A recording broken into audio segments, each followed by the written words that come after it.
ana mpango kwa ajili ya ndoa yako. Mungu ana mpango kwa ajili ya ujana wako. Mungu ana mpango kwa ajili ya maisha yako. Mtaseme haleluya. Mungu ana mpango na Mungu anataka watu wake wakae katika mpango wake. Bwana Yesu asifiwe.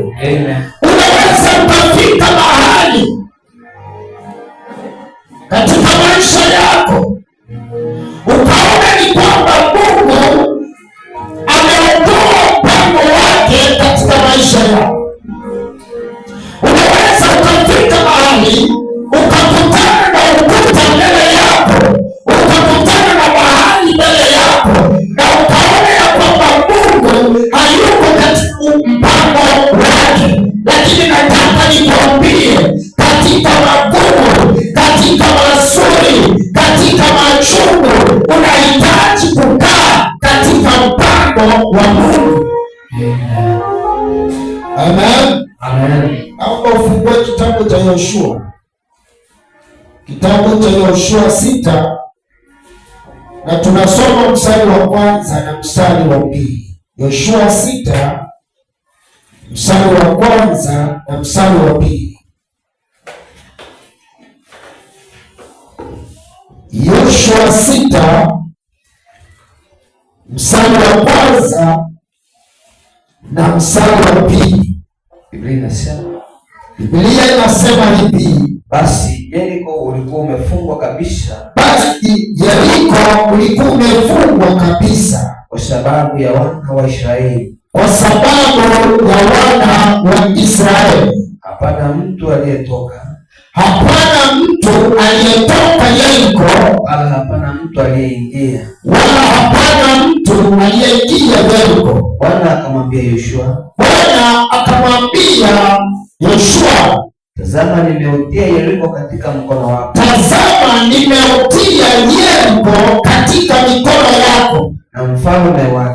Na mfalme wa Yeriko nimemtia mikononi mwako, na mashujaa wote wa Yeriko nimewatia mikononi mwako. Haleluya. Bwana Yesu asifiwe.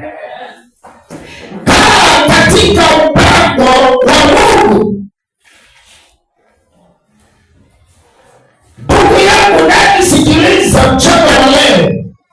Nataka nikwambie kwamba Mungu ana mpango kwa ajili ya maisha yako. Mungu ana mpango kwa ajili ya nyumba yako, kwa ajili ya ndoa yako, kwa ajili ya watoto wako. Mungu ana mpango na maisha yao. Biblia inasema hivi, Mungu akazungumza na Yoshua wakati wana wa Israeli walikuwa na safari wakielekea Kanaani.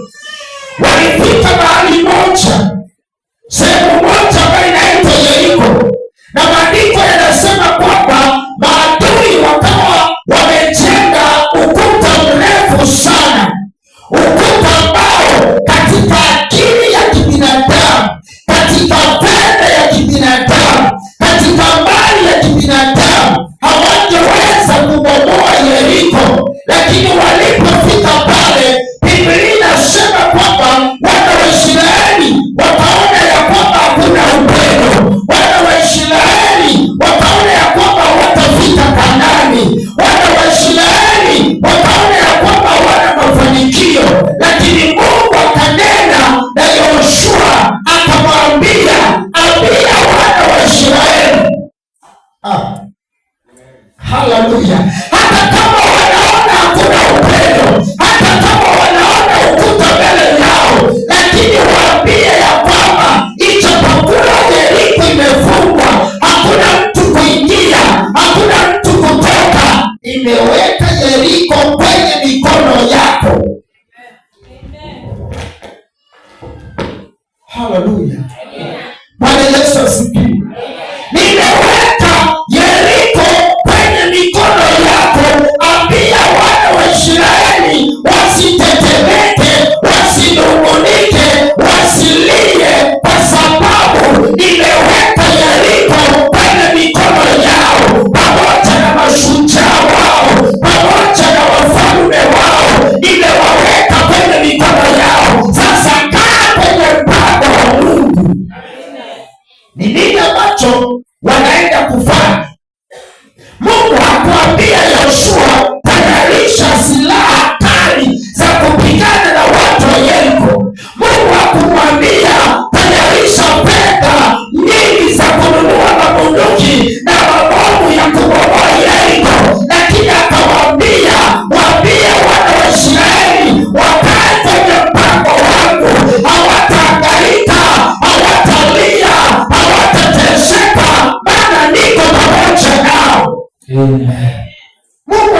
akawaambia, waambie wajipange, tafuta wazee wabebe tarumbeta zao. Haleluya, Bwana Yesu asifiwe. Na wakae katika mpango wangu, wabebe tarumbeta zao, sio wabebe bunduki. Bwana Yesu asifiwe. Si wabebe mabomu. Mnaangaliana kwa ma-TV namna vita vinapigana, namna nyumba zinabomolewa, maukuta yanabomolewa, wanatumia bomu, wanatumia silaha ambazo ziliumbwa na mwanadamu. Lakini Mungu akawaambia, hamtatumia silaha ambazo ziliumbwa na mwanadamu. Kila ambacho mnahitaji kukaa katika mpango wa Mungu. Bwana Yesu asifiwe. Akawaambia, mtazunguka ukuta ule wa Yeriko siku 7.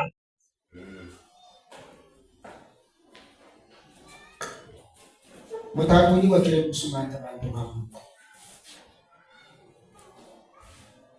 Haleluya. Mnaenda kuzunguka ukuta wa Yeriko mara 7, siku 7. Siku 7. Siku ya kwanza tazunguka mara moja. Na ni nini mtakuwa mmebeba? Tafuta wazee, makuhani, wabebe sanduku la Bwana. Hautanisikia. Bwana Yesu asifiwe. Mungu akamwambia, tafuta makuhani watangulie mbele zenu na sanduku la Bwana. Ni nini kilikuwa ndani ya sanduku la Bwana? Ni msaada gani ulikuwa ndani ya sanduku lile? Ni silaha ya namna gani ilikuwa kwenye lile sanduku? Sanduku halikuwa peke yake, kuna vitu ambavyo vilikuwa vimewekwa ndani ya lile sanduku, na vilikuwa vinaashiria mambo fulani katika maisha ya wana wa Israeli. Ndani ya lile sanduku kulikuwa na fimbo ya Haruni. Lile sanduku lilibeba vitu vitatu. Ndani ya lile sanduku kulikuwa na fimbo ya Haruni. Nini maana ya fimbo ya Haruni? Ilimaanisha ya kwamba Waisraeli walikuwa na ulinzi. Au nisikii? Haleluya. Ndani ya lile sanduku kulikuwa na fimbo ya Haruni, na ile fimbo ya Haruni ilikuwa inamaanisha ya kwamba Waisraeli wana ulinzi wa kutosha. Sanduku ya Haruni ilifanyika, yani fimbo ya Haruni ilitumika kufanya nini? Wakati Haruni alikuwa anachunga wana wa Israeli, alitumia ile fimbo. Mnaelewa, siku moja ile fimbo ilipigwa kwenye mwamba na maji yakatoka, wana wa Israeli wanakakunywa. Mnakumbuka siku moja wakati wamefika kwenye bahari ya Shamu, bahari wanaona kuna kifo, ile fimbo ilitumika na maji yakatawanyika na wana wa Israeli wakapita. Kwa hiyo inamaanisha kwamba wana wa Israeli walikuwa na ulinzi na ile fimbo. Namba 2, kulikuwa na maana ndani ya ile sanduku. Maana ni kwamba kulikuwa na chakula cha kutosha cha wana wa Israeli, ya kwamba baada ya ule ukuta kubomoka kuna chakula kinaenda kutokea. Ndio maana ilikuwa ndani ya ile sanduku. Jambo la 3, kulikuwa na zile mbao 2 ambazo zilikuwa na sheria za Mungu. Maana ni kwamba Mungu alikuwa pamoja na wana wa Israeli. Haleluya. Sasa Biblia inasema Mungu akamwambia Yoshua, ambia wana wa Israeli wakae katika mpango wa Mungu, namna Mungu anavyowaandaa. Wakubali waandaliwe, wakubali Mungu awapiganie.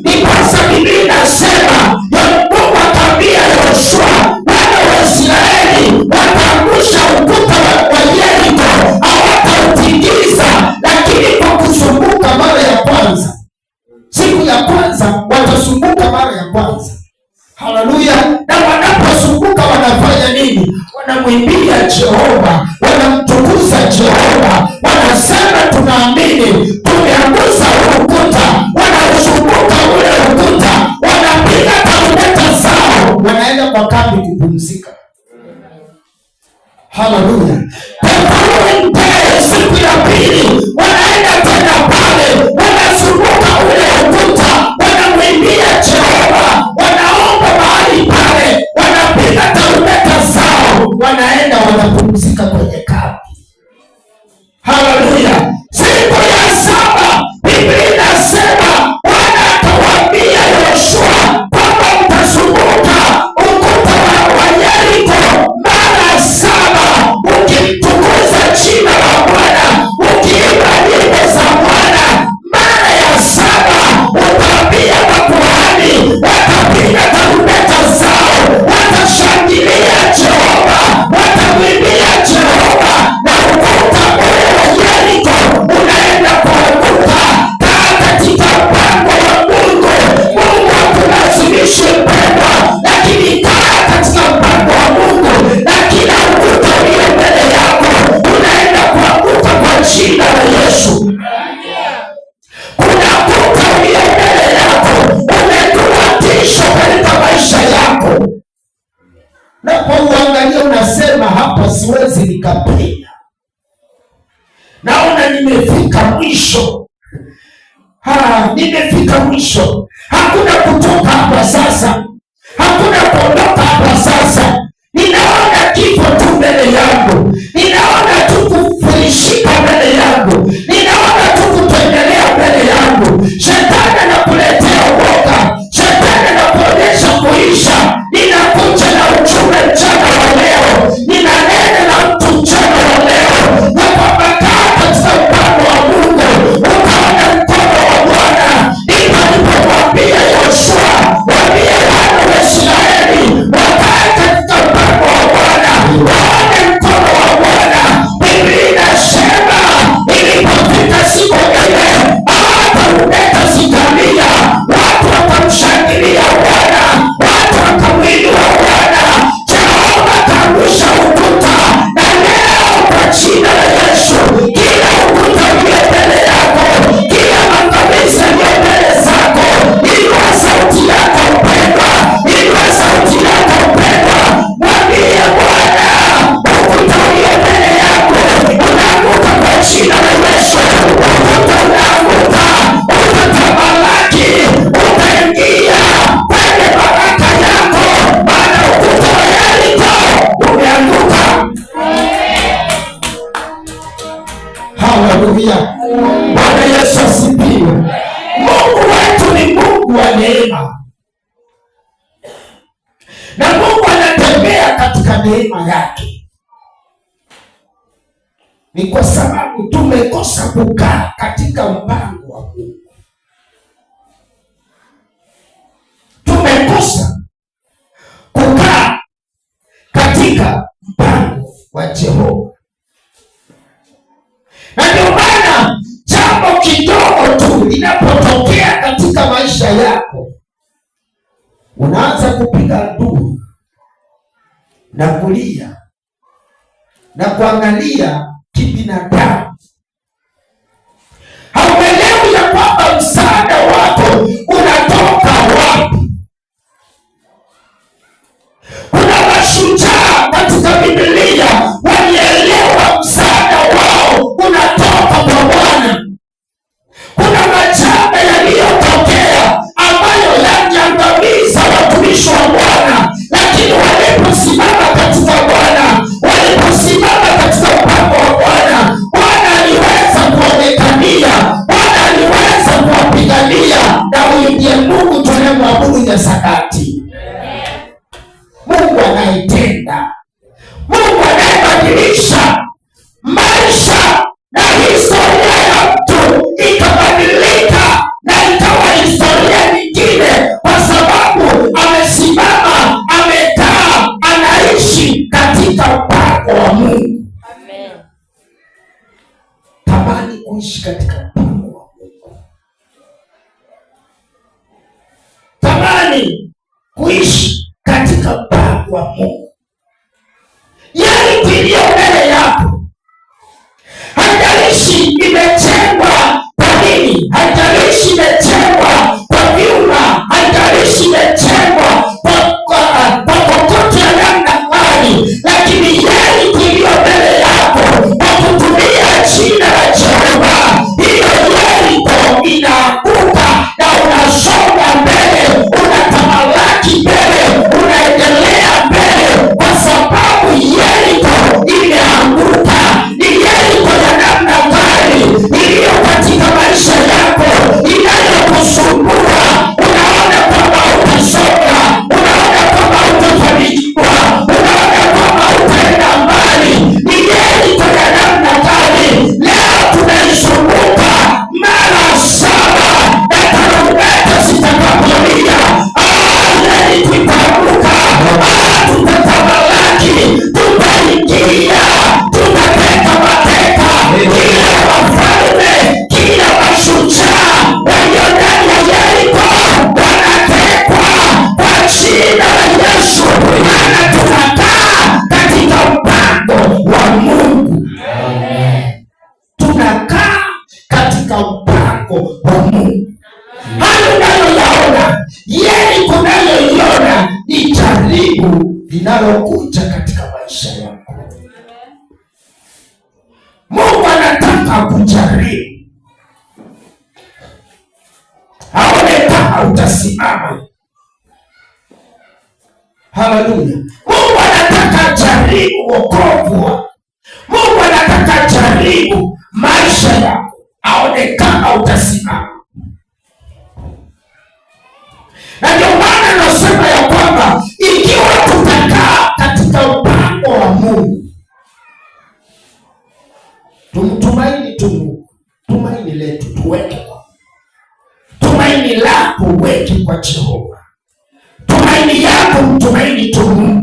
Haijalishi yale ambayo unapitia, haijalishi matusi yanayotokea katika maisha yako, haijalishi maadui ambao wanapigana na wewe, lakini kaa katika mpango wa Mungu. Pale mwisho kuna Mungu anaonekana, pale unaona kama umeshindwa, hapa ndipo Mungu anaanzia. Haleluya! Mungu aweza akaingilia mahali ambapo unaweza.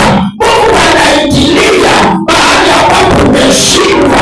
Ni wapi umeshindwa ili Mungu aingilie kati? Haleluya! Ni wapi huwezi ukapenda ili Mungu akusaidie kupenda?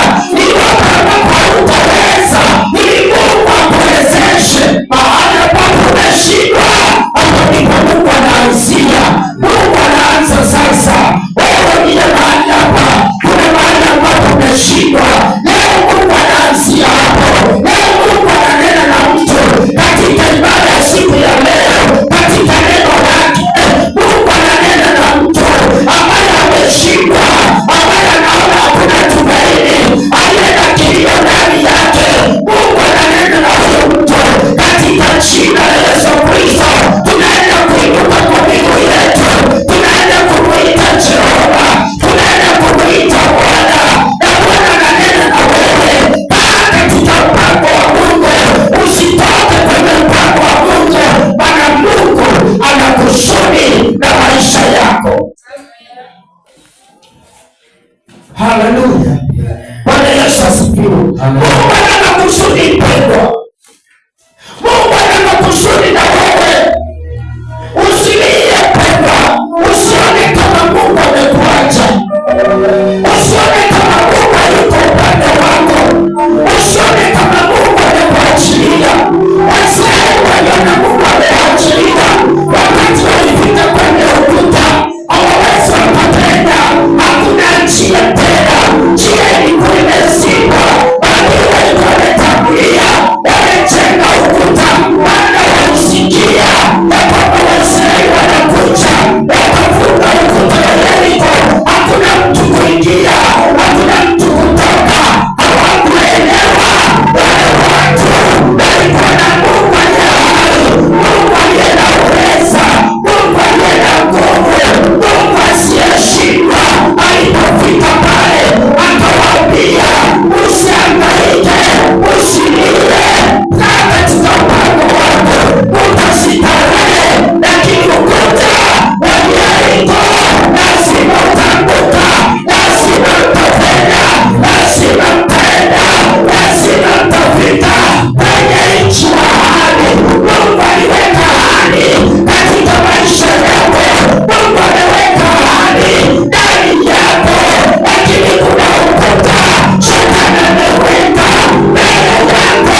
picha